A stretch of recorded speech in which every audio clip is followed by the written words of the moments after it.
All right. Hello, everybody. Welcome back to another live stream of American Soccer Quick Kicks. I'm your host, David Wright. Looks like I've got one so far with me in the room. I usually have a couple join with a couple minutes. So I got a couple things I want to cover. I want to try to make this as short as possible. We do have Leagues Cup action going on right now as I do this, so I'm going to try to get to that as quick as I can. If you're in the chat, say hello to me. Let me know what's going on. Got, like I said, a couple topics I want to get to, but before I do that, I want to tell you a little bit of what I want to do here the next few weeks coming up. We do have some U.S. men's friendlies coming up pretty soon. We have a September window, so before this month is over, I imagine we'll have some news to talk about with the next camp.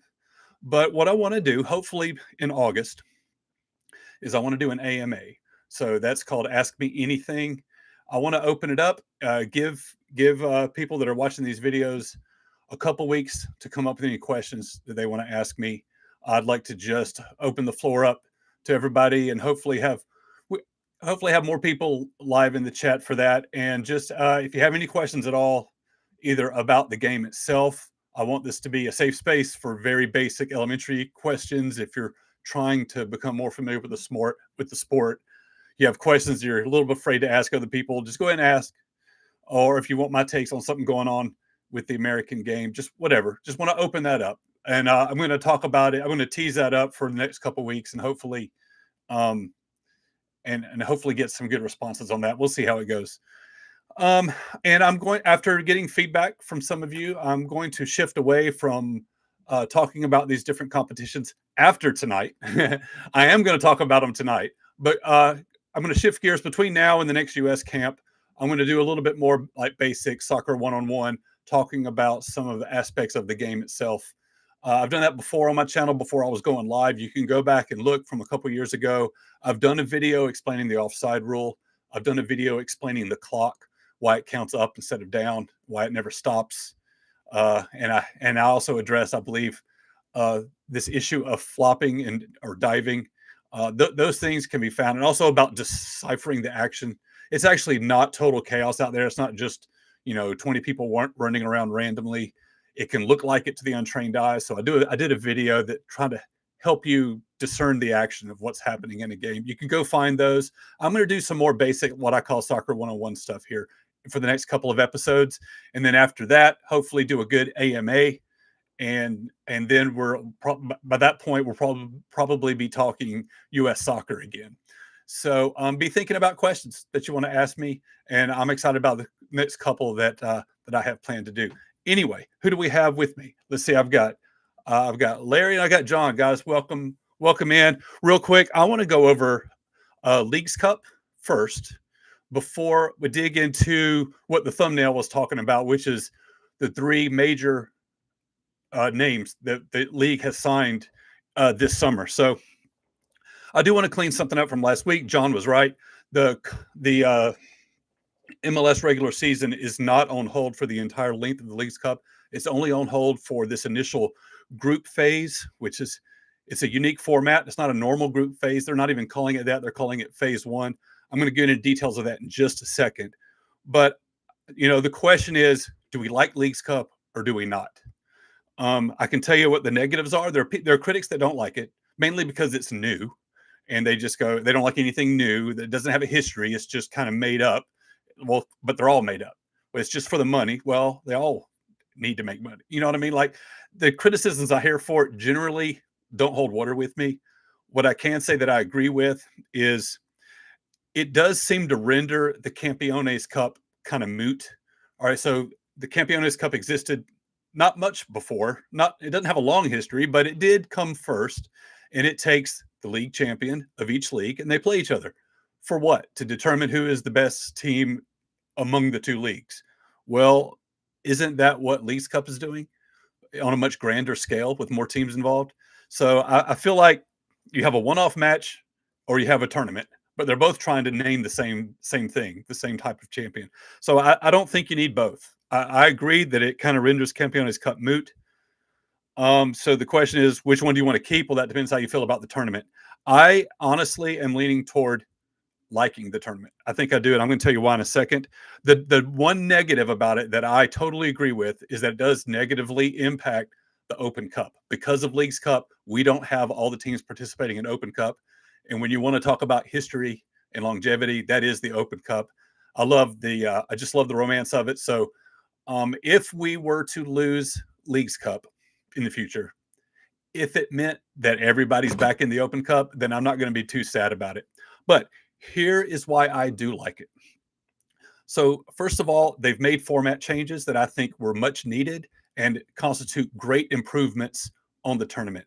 This year, we don't have every MLS team playing versus every Mexican team when there's like twice as many MLS clubs. And so it was already stacked unfairly in our favor.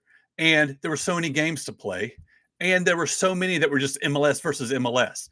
Well, that's not unique. That's nothing special. There's no added attraction to see, Nashville and Charlotte play again and for the third time this year. So what we want to see is we want to see American versus Mexican. That's what we want to see. That's the appeal of the tournament. And so they've made the changes. They knocked it down so it's just 18 teams per league, so it's even stacked that way. They've done a unique thing with the group phase, which is you group them into groups of 6, 3 from each league in the group, but you only play the 3 opponents that are from the opposite league. So group phase still only consists of 3 match days, but everybody is playing somebody from the other league. No exceptions. I love that. I think that's fantastic. So you're knocking down the size of the field, shortening the tournament, and you're only playing cross-league opponents. And then what they're doing is no matter what the results are, you get the top 4 MLS teams advance and the top 4 Liga MX teams advance. That might mean that the 5th and 6th Liga MX teams did better than the 1st and 2nd MLS teams. That might be the case, but it doesn't matter. 4 from MLS are guaranteed to go. 4 from Liga MX are guaranteed to go. And so what you get, you go from 36 total field down to 8 in one round. And then we're immediately into the quarterfinals, and it's still guaranteed to be a cross-league opponent. I love it. You're stacking the deck to make sure we're getting MLS versus Liga MX as much as you possibly can. Now, after that, there is the possibility of playing somebody from your own league. But at that point, you're already in the semifinals. So I love that. I think all of that is much needed. What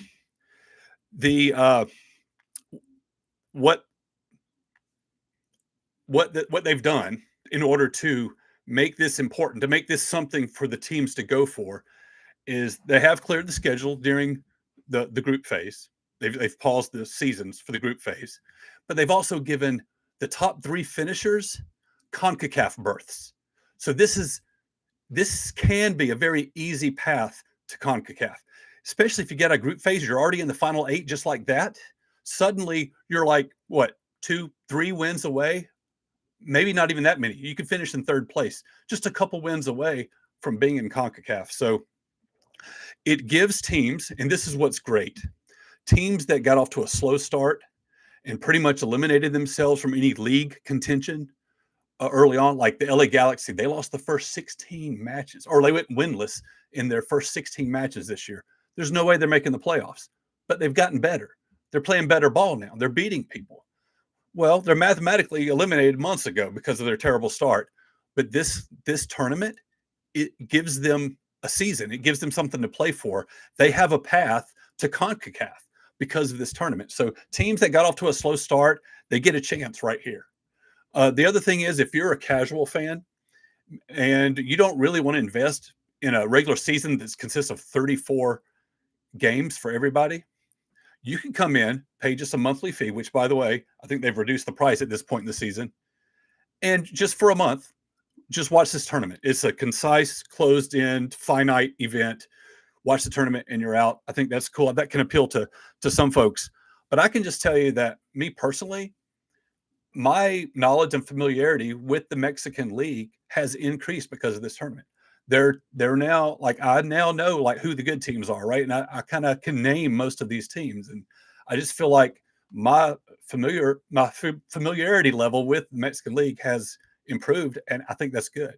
The other thing that's happening is that it's improving the visibility of the players in the region. So you so it increases their value in the transfer market because the other league like knows what you have, then knows what the goods are. So I think all of that is good. I like it. And, the season's only on pause for these couple of weeks of the phase one, the group play. But after the group play, there's only 8 teams left, and 4 of them are Mexican. So once the season resumes, there are only 4 clubs that are still impacted by Leagues Cup. And so you can schedule around that. This is not going to be too much of a burden for the league to be able to continue on. And that's great. You don't want the whole that like before the league just came to a grinding halt for an entire month. And teams that got eliminated early, they had weeks and weeks and weeks of nothing. And so that was a negative. So all that's been fixed. So I think Leagues Cup right now has figured it out, and I'm really enjoying it a lot.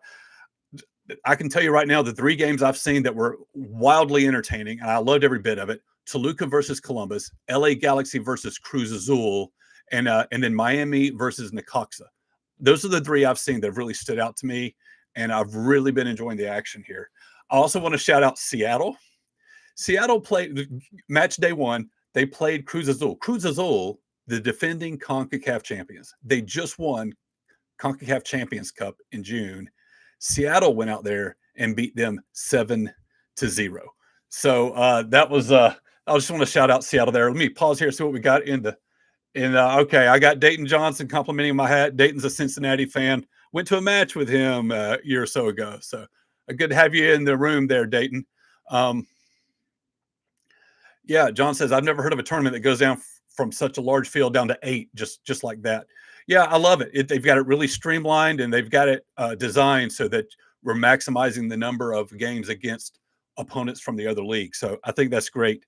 Let me see what I want to say about Necaxa. Oh, the top 4 right now. Now, not counting tonight's action, okay, because I haven't checked in. I don't know what the results are on any of these or where things stand. But going into tonight, which is the beginning of the 3rd match day for these teams, is the top 4 MLS teams are Seattle and Portland.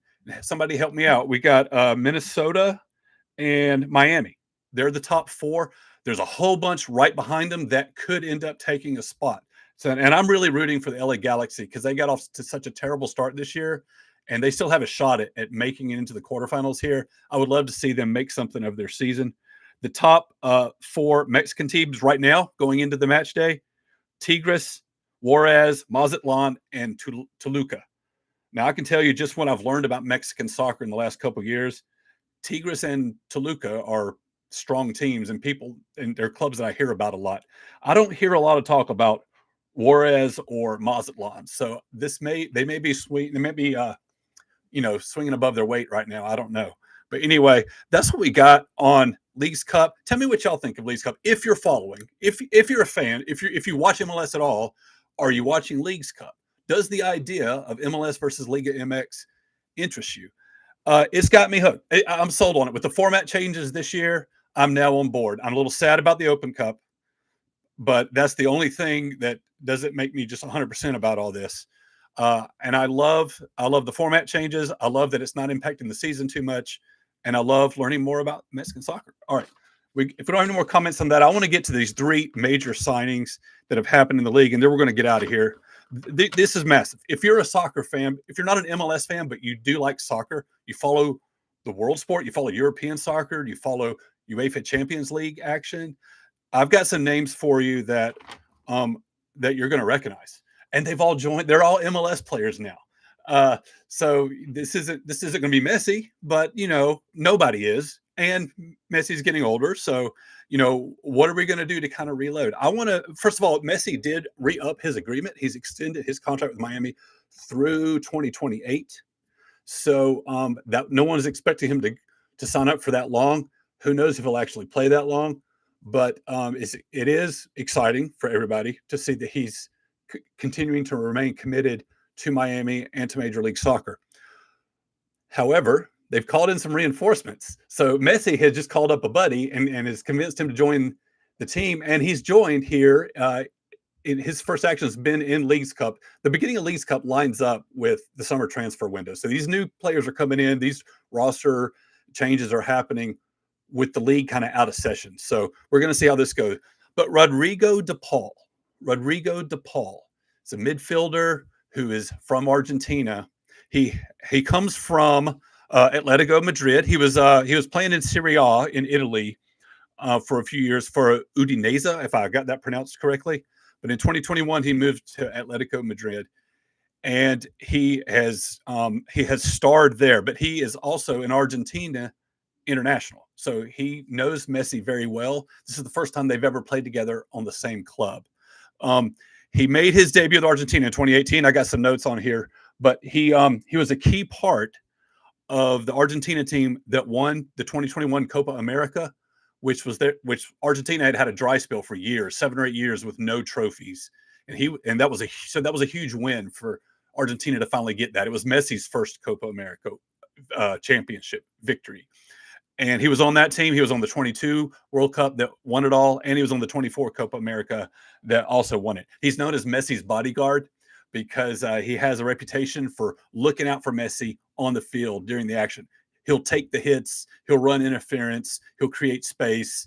He's out there kind of being his protector, being his bodyguard, and doing the dirty work to give Messi room to shine. So people are excited to have Rodrigo de Paul. He's a central midfielder. He's going to pair up, or he has already in Leagues Cup paired up with Sergio Busquets, who has slowed down a step and is going to lay deeper.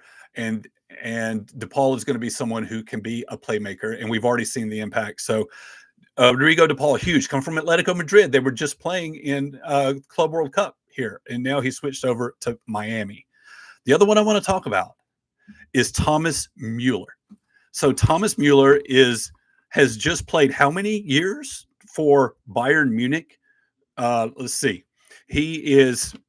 I should say Rodrigo de Paul's 31 years old. Mueller's 36. Okay. Mueller, generational talent, and over his playmaking and finishing. He is the all-time for German players in UEFA Champions League. He's the all-time German player in goals and assists in the history of the Champions League. So he, with Bayern Munich, and I thought I had the years he was with Bayern Munich. I think he's been with, I don't have his years on here, but with Bayern Munich, he's won the Bundesliga 13 times. He's won the German Domestic Cup 8 times. Bayern has won UEFA Champions League. And on those years, it was a part of trebles where they were winning the league, the cup, and Champions League all in the same year. They did 2 trebles, and Mueller was a part of all that. He's appeared in 2 World Cups, 2010 and 2014, and they won the 2014. 2010, he was the Golden Boot winner of the 2010 World Cup, and he was the Silver Boot winner in 2014. So he's the all-time Bayern Munich appearance leader, 250 games. Excuse me, 250, and in those appearances, 250 goals and 231 assists. Mueller is a generational talent, and he's 36. He's on the wrong side of 35. His best years are probably behind him, but he is someone who he's probably not going to be running up top with a lot of speed, but he's not going to need to. He's going to rely on his playmaking ability. He's got Brian White and Sebastian Berhalter on the team of Vancouver that's going to be doing the running. He's going to give them great performances. He's going to allow them to shine. His play is going to open up Vancouver's attack. Now, Mueller was supposed to go to Cincinnati. I don't want to get into the weeds of how the rights work with teams calling dibs on. I don't know. It's a mess. I could get into it. I don't want to spend the time on it. But what it came down to was Mueller did not want to play for Cincinnati. Now, Cincinnati has been a excellent team for the last several years. They've sustained that excellence, and they're kind of in the middle of things every year. It's kind of surprising that he would say no to that. Vancouver happens to be having a good year this year, but they haven't generally been as good as Cincinnati. But apparently Mueller's like really big into horses, and there's some horse farms outside the Vancouver area, and the more wide open spaces up there in Canada. And I think he's looking more at his quality of life and thinking Vancouver is going to suit him just well. Maybe the climate in Vancouver is more similar to Munich. I don't know. But anyway, he wanted to go to Vancouver, which is not one of the, more glorious teams, glamorous teams in the league, but good for Vancouver. So Vancouver, who has been terrible, not terrible, but mid and not spectacular the last several years, their owner decided to sell. So the team is for sale right now. It's on the market. And good for him. As soon as it goes on sale, they start having their best season in years. And now Thomas Mueller has joined the team. So the value, his selling price is going to keep going up and up. Okay, but those are not the biggest names. If you follow European football, if you follow English Premier League, if you follow UEFA Champions League, you're going to know the name Son Heung-min. Tell me I got that right. John, I'm counting on you. I know he's Korean, not Japanese. Help me out. Son Heung-min. Y'all know who I'm talking about. This dude is famous. So he's been playing for Tottenham Hotspurs in the English Premier League for a while, since 2015. Okay, he's just turned 33. This guy is the biggest name, not just in Korean football, but in Asian football. He's the biggest, most successful soccer player in the history of the sport for all of Asia. This guy is massive. 9 times he has won Best Footballer in Asia, 4 times Asian International Player of the Year, 8 times Korean Player of the Year, 4 times he has won the English Premier League Player of the Month, and 3 different seasons he was named Tottenham's MVP, their player for the team for the year. He's known for his speed, his finishing, and his link play. He has won the English Premier League Golden Boot. He has 3 World Cup appearances, and he was a finalist. He was a Champions League finalist in 2019. This guy is massive. He's also extremely popular, extremely well liked. He's in the top 2. Honestly, there was some publication that named the top Korean celebrities. He finished number 2, like out of all Koreans. So what he's going to bring with him, he's joining LAFC. I don't think I said that. He's joining LAFC. Los Angeles has an enormous Korean population that has been underserved by Major League Soccer. I think his impact is going to be absolutely incredible, not only for the quality he's bringing to the field and for the pedigree that his name brings, but also in terms of appealing to the fan base. We're going to open up a whole new fan base where he's going to sell tickets. I imagine that MLS season pass sales are going to go way up in Korea. People love him and want to watch him play, and everything about it sounds like he's just like an awesome teammate, an awesome dude, and there's no doubt that he's going to come here and try hard. He's going to give it his whole heart, and I am so excited. I think Son Heung-min, let me do that again, Son Heung-min is a top 5 signing in league history. I think he's on a short list with Beckham and Messi. I really do. Wait till you see his impact. He's just turned 31. He's got good years left in him. He's going to light this league on fire. So it should be very, very exciting. So that's I'm winding this down. That's about all I got. I want to talk about DePaul. I want to talk about Mueller. I want to talk about Son Heung-min. My question is this the Messi effect? How much of this is because of Lionel Messi? Are bigger names wanting to come here because he's here?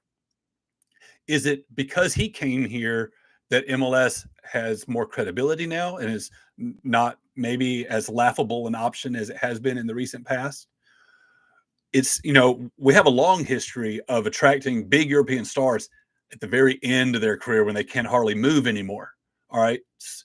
But what we're getting now, we're getting players still over 30, but still with good years in them, still able to play and compete at a high level, and bringing that to Major League Soccer.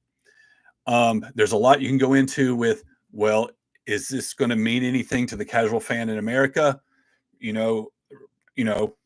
Probably not. Is it going to raise the visibility of the league, which is hiding behind a paywall on Apple TV? Or is it still going to be only for fans that already exist? Those are all questions and strong debates. And it's not really stuff I want to get into tonight. I try to keep this quick. American soccer quick kicks. Let me see what we have here. Nice guy award for Son. Yeah, by all accounts, this guy, he's just a joy to be around. So it's an exciting time. It's an exciting time for Major League Soccer that you're attracting these kind of names, and there's a lot going on right now. There's a debate going on right now about whether or not Major League Soccer should change their schedule to align with the rest of the world and play from the fall to the spring instead of what we do now, which is spring to fall, playing through the summertime. I've got thoughts on that. I'm going to save it for a future video. Y'all spend time thinking about it, weigh the merits yourself, and maybe at the AMA or just next week, just let me know what you think. I'm going to shift gears, like I said at the beginning of this episode.